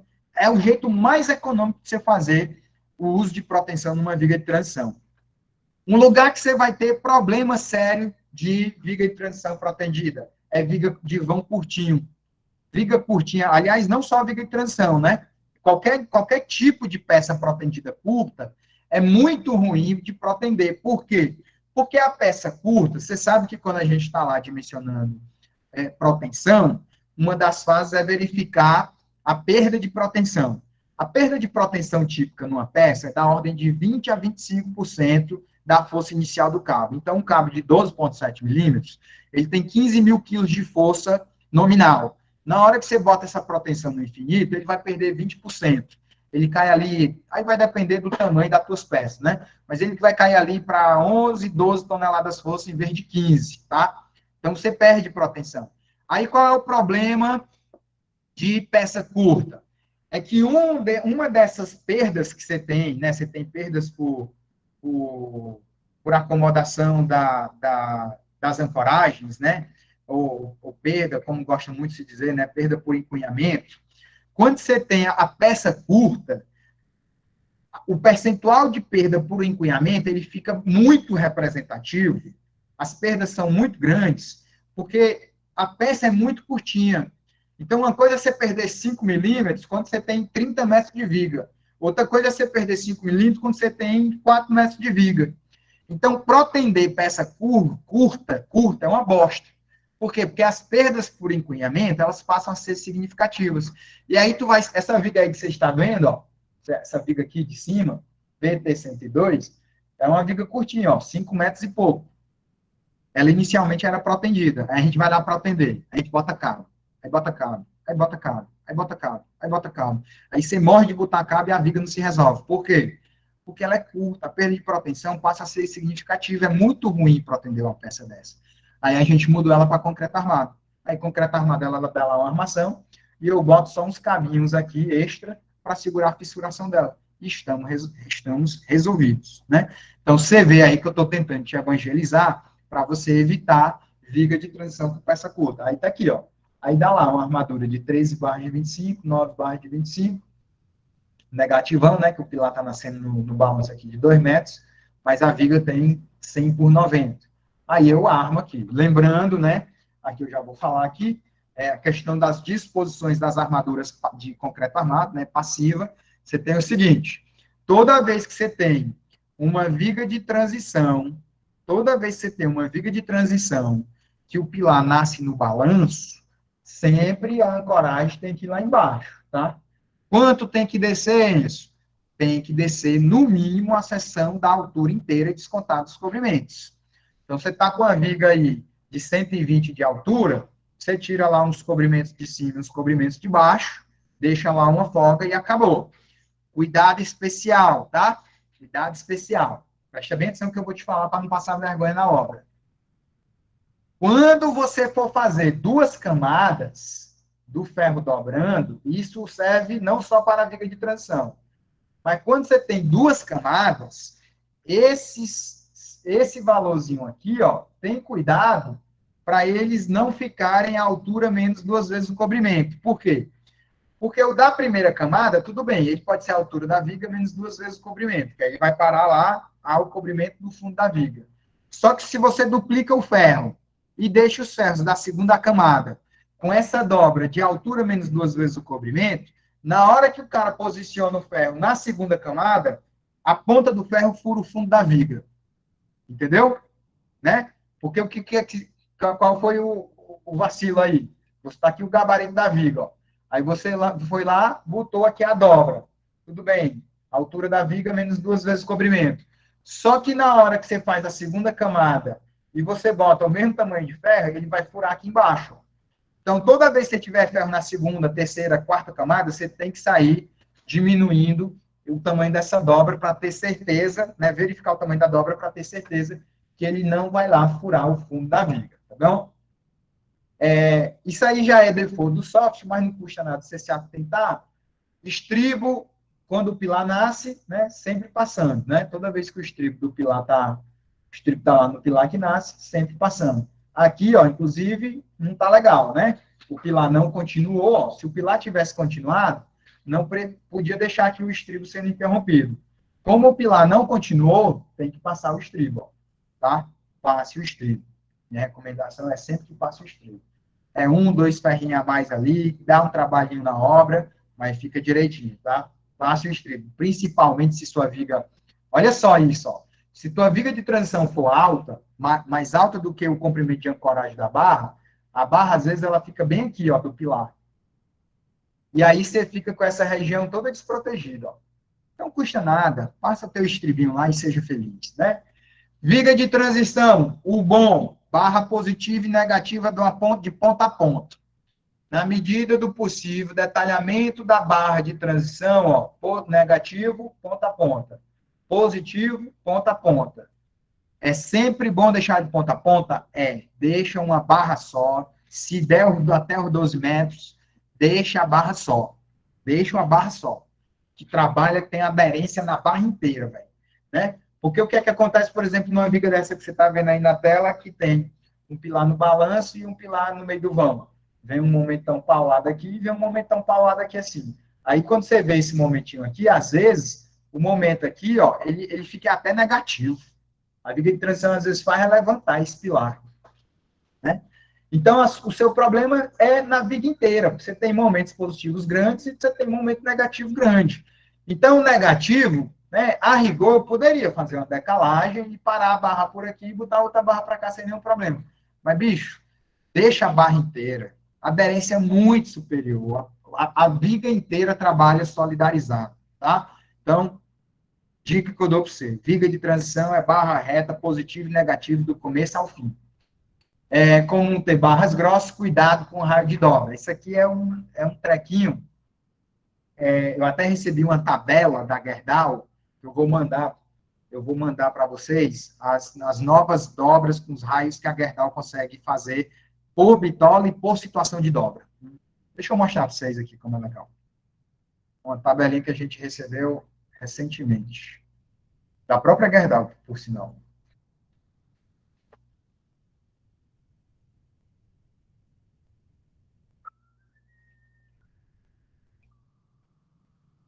Aqui, ó.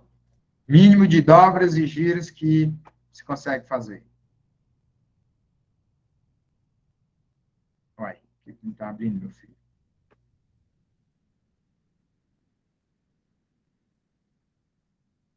Um minutinho, gente.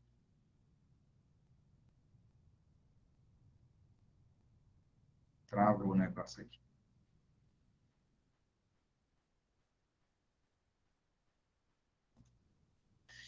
Ô, parceiro, me ajude, moço.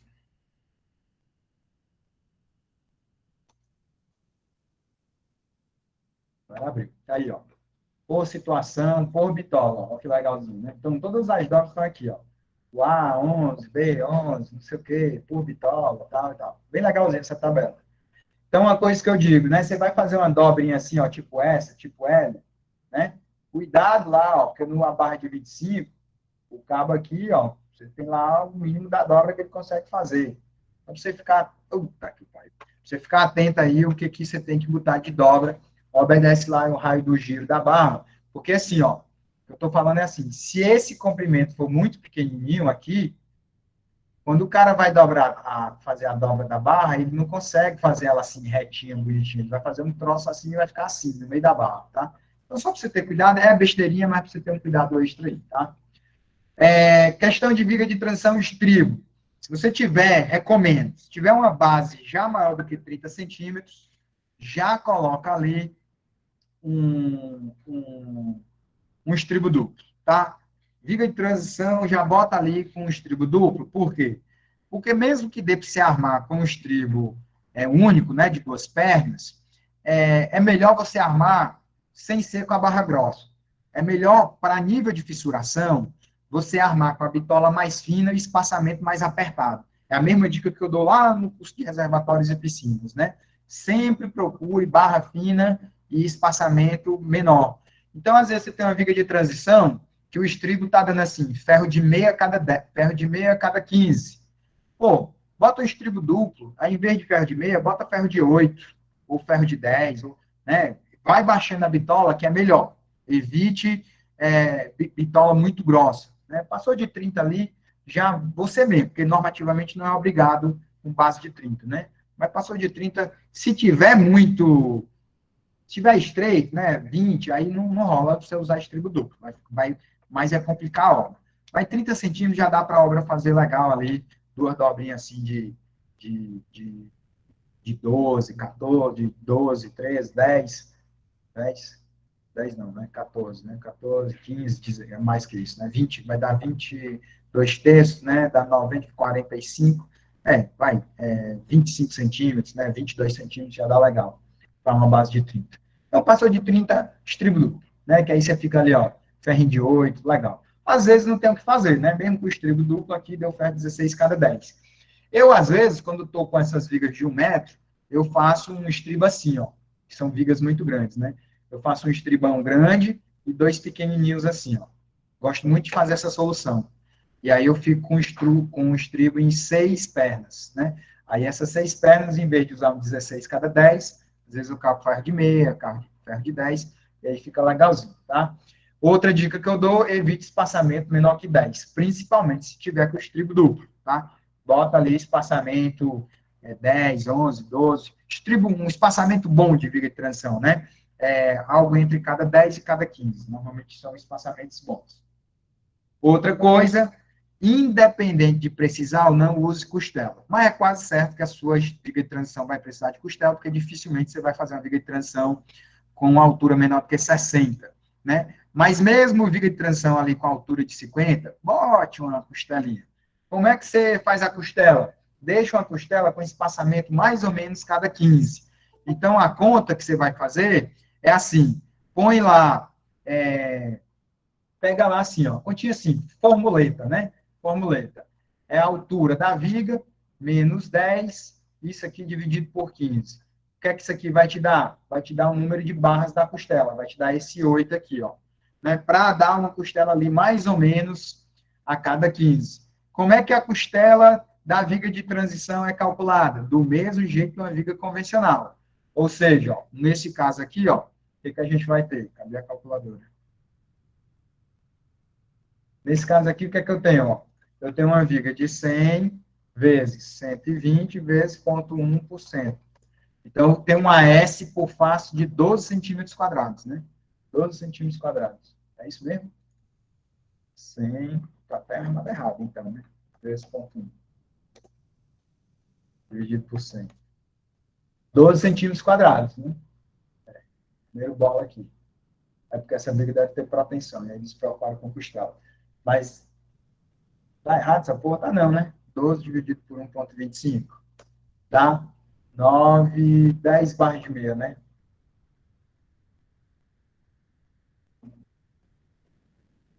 Aqui 8 barras de meia só chega perto, né? 8 vezes 1,25. Precisaria de 10 barras aqui. Eu vou corrigir isso aqui, ó. Que não é para ser 8, não. É para ser 10, no mínimo. Para estar dentro de 9. Mas se bem que essa viga é protendida, aí dá para relaxar um pouco mais. Mas, ó, a quantidade de costela, para você escolher a bitola, você faz assim. A altura é 120. Tira 10, divide ali por 15. Então, você vai ficar ali, ó, com 7,3. Aí você bota 8, né? 8 ferrinhos, para dar um espaçamentozinho ali legal a cada 15. Isso ajuda demais na fissuração da viga. Beleza? Isso é um requisito. Aqui são as recomendações de detalhamento para a viga de transição armada, né? Ou com armadura passiva. No caso de vigas de transição, quando você tem propensão, aí vamos lá algumas questões importantíssimas, né? A primeira, pelo amor de Deus, gente, pelo amor de Deus, tá fazendo uma peça protendida, faz a porra da vista, né? Pelo amor de Deus, não custa nada. Faz aqui a vista de um lado e a vista do outro, né? Para você mesmo ver se os cabos que você está colocando estão cabendo, né? Porra, você pega num projeto, velho. Há um tempo atrás, um amigo meu, colega de turma, né, estava fazendo um hospital, ligou para mim, porque queria tirar umas dúvidas lá de proteção. O projeto não era meu, o cara é meu amigo. Contratou outro, você vê como é meu amigo. Aí, contrata outro, ainda tira as dúvidas do projeto com outro comigo. Aí faz assim, olha aqui, não sei o quê, o cara não fez uma vista. Aí, como o cara não fez uma vista, esse meu amigo, ele não conseguia posicionar os cabos. E aí ele não sabia se era um problema dele ou se era um problema do projeto. Aí ele me mandou o projeto. E era um problema do projeto. Por quê? Porque o cara botou uma quantidade de cabos que não tinha como ancorar. O cabo mesmo, aqui dentro da seção, ele cabia. Ele cabe. O cara botou lá uma quantidade de cabos que, quando você vê a bitola do cabo 1 centímetro, eles cabem. Mas quando chegava na ancoragem, não cabia. Por que não cabia? Porque tinha um pilar lá que o macaco não pegava, ele só tinha uma seção limitada, que é assim, ó. Aí já fica até outra dica, né? Toda vez que vocês estiverem protendendo, se tiver um caso assim de... É em planta, tá? Deixa eu deixar o slide preto aqui, que aí fica melhor de explicar. Assim, ó. Imagina que você tem aqui a planta baixa de um prédio, aí você tem um pilar sacando bem aqui, ó. Tem um pilar assim, marcando a fachada. Vou deixar ele aqui de azul. O pilar é isso aqui. Aí você tem uma viga faixa bem aqui assim, ó. Isso aqui tudo é uma viga faixa. Tá? Isso aqui é uma viga faixa. Aí, digamos, sei lá, né? Tem um outro pilar bem aqui assim. Isso aqui não está em verdadeira grandeza, claro. Aí você vai protender. Na hora que você vai protender, por uma razão de destino, você protende puxando os cabos para cá, ó. Você está puxando os cabos para cá. Aí, beleza. Aí, o que é que o sabidão faz? O sabidão faz assim, não, a viga faixa tem 1 metro de base. Beleza, 1 metro de base. Aí, o sabidão faz assim, 1 metro dividido por 7, que é o tamanho da ancoragem. Aí, faz lá a conta. Bora fazer a conta do sabidão. É assim. Que foi o caso, foi exatamente o caso desse exemplo, né? 1 metro dividido por 7, 14. Então, pronto, eu tenho 14 ancoragens, cabe. 14 ancoragem cabe? Cabe. Uma viga de 1,20 m, cabe. Nenhum problema, cabe. A plaquinha de ancoragem tem 7, né? Mais ou menos 7. Eu estou 1 metro de viga, então vai caber 14, vai. Só que nesse caso aqui não cabe. Por que não cabe? Porque o macaco hidráulico, meu filho, ele precisa de espaço para poder ser posicionado. Aí, o cabo não tem condições de botar um cabo bem aqui, ó. Por quê? Porque não tem como ele puxar. Por que não tem como ele puxar isso? Você não está entendendo. Porque a ancoragem vai ficar aqui, ó. A ancoragem desse cabo vai ser colocada bem aqui. Na hora que ele coloca a ancoragem aqui, o macaco não entra porque tem um dente na estrutura que a porra do pilar tá lá. E o macaco precisa de mais ou menos 12 centímetros para poder entrar, para poder puxar. Então, o que é que vai acontecer? Você perdeu 12 centímetros aqui, filhão, porque o próximo cabo ele tem que estar aqui, ó, a 12 centímetros. O cabo, ele vai estar, o outro cabo vai estar aqui a 12. Eu não posso, nesse espacinho aqui, ó, ter cabo. Porra. Eu não posso, nesse espacinho aqui, ter cabo. Por quê? Porque se eu tiver cabo dentro desse círculo, o macaco não puxa. Então, eu perdi 12 centímetros da minha seção. Aí não cabe em 14 ancoragem. Se o cara tivesse feito a vista, ele perceberia isso. Como ele não fez a vista, ele não percebeu. Então, pelo amor de Deus, principalmente se você tiver feito um curso de proteção comigo, para eu também não passar vergonha, faça sempre a vista lá. Bote como você quer, cote. Assuma que o pessoal da obra é burro. Cote, mostre a distância que você quer. Na horizontal e na vertical. Mostre quem é quem. Quem é 3C6, quem é 3C7, quem é 3C7. A vista do outro lado, mostre. Não seja preguiçoso. Detalhe a vista. Então, sempre detalhar a vista. Sempre. Sempre detalhar as vistas de uma viga protendida. Outra coisa importante é sempre passar o cabo reto. Recomendo sempre passar o cabo reto dentro do pilar. Ou seja, em altimetria, né? O cabo vem, aí ele... seria assim, né? Ó. O cabo vem, aí começa a mergulhar, mergulhar, mergulhar, chega aqui no ponto de mínimo, aqui é o mínimo, ó, 4 centímetros, aí ele sobe, vai lá para 71, lá para 105, aí bem aqui, ó, ele chegou na cota 105, e ele passa reto dentro do pilar, ó, cota 105. Aí é que ele mergulha aqui de novo para poder ser puxado, certo? Enzo, por que que tu bota o cabo reto dentro do pilar? Porque aí o cabo, como ele não tem nenhuma inclinação, ele pode, ele não adiciona esforço para o pilar, primeira regra. Segundo, o cabo passando reto, ele pode ajudar no negativo da viga, isso é ótimo.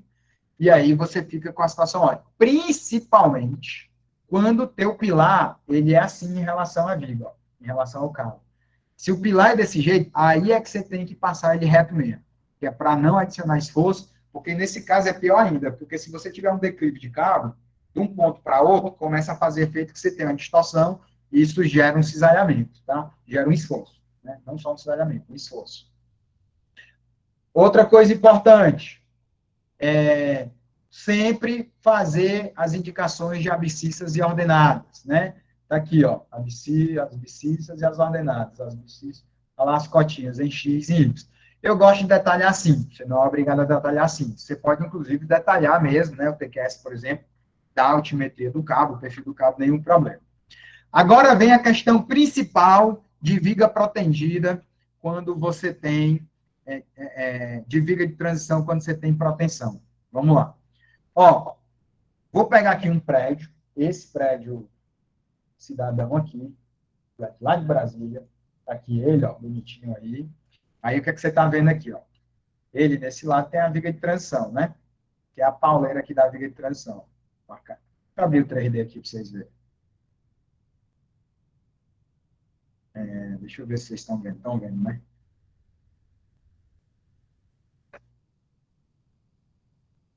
Aí, estão vendo. Tá aqui o meu prédio, né? Aqui o prédiozinho, bonito, caixa elevador, né? Tudo simplesinho, mão francesa bonitinha aqui, ó, né? Linda mão francesa. Aí você tem aqui as vigonas de transição, ó, não, tá aqui elas, que é uma viga só. Você tem aqui, ó, o pilar morrendo, os dois pilares, esse aqui morre, esse aqui ainda passa na estrutura, mas esse morre, que é aquela história lá do balanço que eu falei, né? Que a fachada não pode. E aí nasce aqui o pilar, dois pilares de transição, um na ponta do balanço e um aqui. O que vai acontecer? Isso não é só para prédio, tá? Isso é para tudo. Você vai botar seus cabinhos aqui dentro, né? O cabinho vem, mergulhou, subiu, passou reto, morreu aqui, a negada puxou aqui. Beleza, puxou aqui. Na hora que puxou aqui, amigão, o que vai acontecer? Existe um estado de tensão, uma combinação de tensão, chamada ato de proteção, que você precisa verificar. O ato da proteção é o quê? Ela mede, ela dá o limite de compressão do concreto para você puxar todos os cabos na primeira protensão, que normalmente ali é 7 dias, tipicamente com 70% do FCK. Mais ou menos há 5, 7 dias, a tua peça que foi concretada, ela está com mais ou menos 70% do FCK. Então, por exemplo, um FCK, essa viga de transição foi feita com 30 MPa, FCK. No dia da primeira protensão, e aí, né, você é uma pessoa, né, tem todas as vacinas, né, faz 3, 4, 5, 6 refeições por dia, é uma pessoa de longe normal, né, para todos os efeitos, você, né, sabe que reconhecidamente o concreto, ele é bom na compressão, mas você, como pessoa normal, sabe que mesmo ele sendo bom, ele tem um limite. E você tem que ter noção desse limite. Por que estou te dizendo isso? Porque lá na protensão, quando você for lá colocar a sua estruturinha lá, né, vou até abrir aqui um projetinho para deixar isso claro, um projetinho de proteção que estava aberto, que é o seguinte, tá aqui a protensão. Vou pegar o cabo inclinado mesmo. Em algum momento do teu projeto, você vai dizer um negócio como esse aqui, ó, uma nota dessa, né? Etapas de proteção. Primeira fase, 5 dias. O meu é 5 dias. O seu pode ser 4, pode ser 6, pode ser 7. Quando eu comecei a protender, era com 7 dias. Aí as obras enchiam o saco. Enzo, dá para protender com 5 dias? Dá para protender com 5 dias? Dá pra... Aí eu passei o rodo e agora é 5 dias. Só que eu digo assim, ó. Primeira fase, 5 dias após a concretagem, desde que o seu FCKJ, a sua resistência de compressão, está garantido que é 21 MPa. Se bater o 21 MPa, você pode puxar os primeiros cabos que eu vou dizer quais são. Lá na segunda fase, é quando tiver com 30 MPa. Muito bem, isso aqui é o default padrão de proteção. Em vigas de transição, isso não pode ser assim. Isso não é verdade. Em vigas de transição, o que é que vai acontecer? O que é que vai acontecer? Na viga de transição, minha gente, tem a porra de um pilar nascendo. Então, essa carga não está lá, filhão. E aí você está protendendo para a carga do pilar, mas na hora que ele protende, com 5, 7 dias, o pilar não está lá, filho. Por quê? Porque ele ainda não fez o pavimento de cima, meu querido, minha querida. Então, a carga não está lá. Então, você protende, de fato, com o prédio do jeito que está aí. Você protende o prédio bonitão, todão aí, prédio inteiro. Mas essa carguinha aqui, ó, do pilar em cima, ela não está lá ainda na hora que ele vai fazer a primeira proteção. Então, toda vez que você fizer uma viga de transição protendida, na sua verificação do ato de proteção, você tem que verificar a carga zerada do pilar. Ou seja, a viga como se não tivesse pavimento aqui em cima, ó, zero. Não tem nada aqui em cima. É desse jeito aqui que vai estar lá na obra, eu garanto vocês. Né? O sistema construtivo do cara garante isso. Ele não constrói em cima ainda, depois de pelo menos uns 7 dias da primeira laje concretada. Então, como é que você está protendendo para uma puta de uma carga bem aqui, e aí você é ingênuo o suficiente para esquecer de verificar o ato da proteção, o cidadão sapeca lá protendendo a viga, essa carga não está lá, o que acontece com a tua viga de transição? Ela explode para cima. Explode? Explode. Porque uma viga dessa, você viu aí, tem 28 cabos. Quer ver o tamanho da brincadeira? Pra você ficar com medo? Né? 28 cabos vezes 15 mil quilos cada um. Meu filho, é uma força de 420 mil quilos. Eu não sei nem o que é que eu lhe comparo. Eu peso 85 quilos, estou gordinho. São 4.942 ensos, um em cima do outro. Essa carga vai estar lá atuando, e se você não tem a contracarga, ela vai subir com tudo, meu amigo. Faca quente na manteiga. Tá? Então, o que é que eu estou lhe afirmando? Todas as vezes que você tiver uma viga de transição protendida, você vai ter que duplicar o seu modelo. Na hora que duplicar o seu modelo, você apaga os pavimentos de cima, fiz a proteção, rodeos hiperestáticos estão lindos, maravilhosos, tudo certo, beleza. Verifique o ato da proteção. Duplica o prédio, apaga os pavimentos que estão acima, apaga todos os pavimentos. E aí você verifica o ato da proteção de novo. O que é que você vai notar? Que provavelmente vai estourar até ele fazer o primeiro teto. Isso, o que eu estou fazendo é uma casa. Então, muito provavelmente, né, quando você fizer a sua proteção, você vai verificar, você vai duplicar o modelo da sua casa, você vai apagar o pavimento de cima para o pilar não transitar mais, não ter mais a carga de cima, e você vai checar as tensões de ato, somente de ato de proteção. Você você vai verificar suas tensões para o caso do pilar não estar lá com a carga. E aí, a depender da carga que der lá, você vai ver que você vai ser... deu 15 cabos, beleza. Mas quando eu tiro a carga, que eu tirei o pavimento, se eu puxar os 15, estoura a compressão do concreto. Aí você faz o teste. Se puxar só 12, estoura. Se puxar só 10, estoura. Se puxar só 9, não estoura. Então, pronto. Você, na primeira camada, puxa 9. Quando o cara fizer o pavimento de cima, ele puxa os outros cabos que estão faltando. Aí, pelo amor de Deus, você amarra uma corrente assim no seu dedo, uma corrente assim, uma pulseira no seu dedo, um lembrete, uma liga. Você até tatua. Aí você bota assim, ó, lembrar que tem que puxar os restos dos cabos. Porque, às vezes, numa casa nem tanto, mas num prédio, às vezes só dá no terceiro pavimento. Aí ele só pode puxar o cabo quando ele concretar o terceiro pavimento. Só que, às vezes, ele concreta o terceiro pavimento, já passou um mês, aí ninguém lembra mais. Então, você fica esperto para lembrar que tem que puxar o restante dos cabos, que foi dimensionado para estado de limite útil, com os cabos todos puxados, tá? Mas tem que fazer essa verificação? Tem. Pulo do gato. Pulo do gato aqui, o que é? Pulo do gato aqui, cidadão, é o seguinte. É que você tem que lembrar que, muito provavelmente, quando ele for fazer o teto de cima, que você for verificar o ato da proteção com o teto de cima colocado, o limite de compressão do concreto já não é o mesmo de 7 dias. Porque imagina comigo, ó, com 7 dias ou 5 dias, ele fez a primeira proteção. Aí, ele só vai terminar a concretagem do pavimento de cima com mais, pelo menos, 7 a 10 dias. Né? Vamos botar mais 7 dias. Então, já se passaram 14 dias. Às vezes, até mais. E aí, o concreto, que antes tinha sido analisado o ato da proteção para 7 dias, com o FCK de 20, com a resistência FCKJ de 21 MPa, já não está mais 21 MPa. Então, seu limite sobe. O limite do ato da proteção do que o concreto aguenta a compressão sobe. E aí você tem que fazer isso manualmente. Lembrar que esses limites agora são maiores. Porque o default do software, né? Você pega aqui, por exemplo, o TQS, ó, vamos ver. Pega aqui o default do TQS. O arquivo de critérios, ó. Você vai lá no critério de lajes protendidas. Está limite serviço, está limite último. Ponderadores. Tensão máxima de compressão, 0,7 do FCKJ. Norma. 0,7 do FCKJ. Norma. Lembrando, né? Deixa eu pegar aqui o... Falei que não ia vender meu peixe, mas não deu.